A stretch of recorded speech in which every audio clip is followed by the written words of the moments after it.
Olá, meu nome é Ana Paula. Eu sou PCNP nos anos iniciais da Diretoria de Ensino da região de Taquaritinga. E hoje eu vim conversar um pouco com vocês sobre o trabalho com a oralidade, desde a educação infantil até o final do primeiro ciclo da educação fundamental. Vamos lá? A linguagem oral é uma atividade livre e se inicia desde os primeiros meses, quando o bebê emite sons evidenciando a comunicação entre os que estão mais próximos.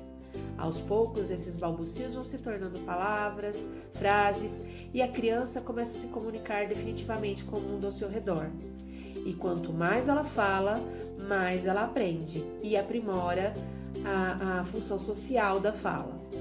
Mas é importante perceber que a linguagem oral é um processo dinâmico, que se desenvolve quando se entra em contato com situações de modo muito significativo para a criança. Formalmente, a BNCC propõe uma organização curricular para a educação infantil por meio de 5 campos de experiência. Então são eles: o eu, o outro e o nós, corpo, gestos e movimentos, traços, sons, cores e formas, espaços, tempos, quantidades, relações e transformações, e o quinto, escuta, fala, pensamento e imaginação. E nesse, as experiências respondem aos interesses das crianças com relação à forma verbal, a comunicação por meio de expressões de ideias, falando, desenhando e possivelmente escrevendo. Propõe a inserção de vivências relacionadas a contextos sociais e culturais, conversas, escutas de histórias lidas ou contadas, manuseio de livros e outros suportes de escrita, produção de textos orais ou escritos, reconto de orais de contos ou de histórias, né? Então, desde bem pequenos, já estão previstas a serem desenvolvidas habilidades dentro da oralidade. Já nos anos iniciais do ensino fundamental, as crianças começam a vivenciar mudanças importantes no seu processo de desenvolvimento, né, que repercutem nas relações consigo mesmas, com os outros e com o mundo. Então, considerando tudo isso, considerando essa aprendizagem de competências que precisam ser desenvolvidas, né, nesse processo de transformação que as crianças estão passando, todas as atividades, tudo que tem que ser proposto, tem que ser sempre muito baseado na realidade social, consolidando a aprendizagem como um ato de continuar aprendendo, né? Então, é cíclico e é em espiral, né?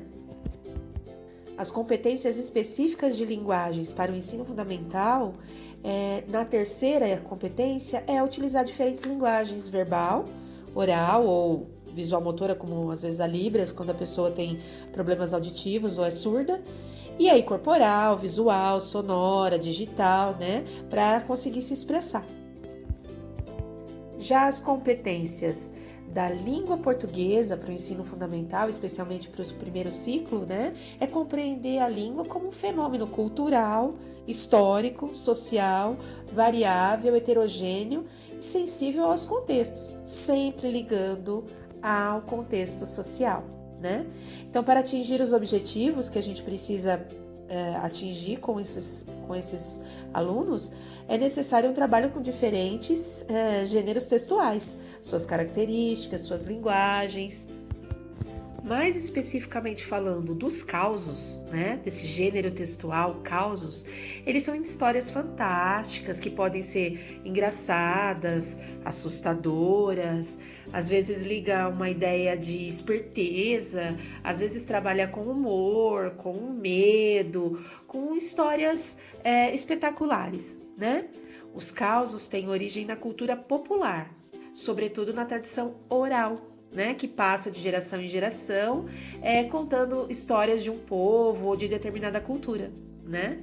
Então é um gênero textual que pode e deve ser trabalhado com crianças, porque para muitos, especialmente do interior, né, é um gênero familiar, porque já ouviram avós, algum familiar ou algum conhecido contando desses causos. Então, o trabalho com o gênero causos nos anos iniciais é muito possível, né? Deixando bem claro no planejamento os objetivos de examinar a construção da temática, argumentação, estruturas discursivas, né? Para levar a entender o imaginário de quem construiu aquele caos, né? É um gênero muito interessante, com características muito peculiares e que é super válido para ser trabalhado.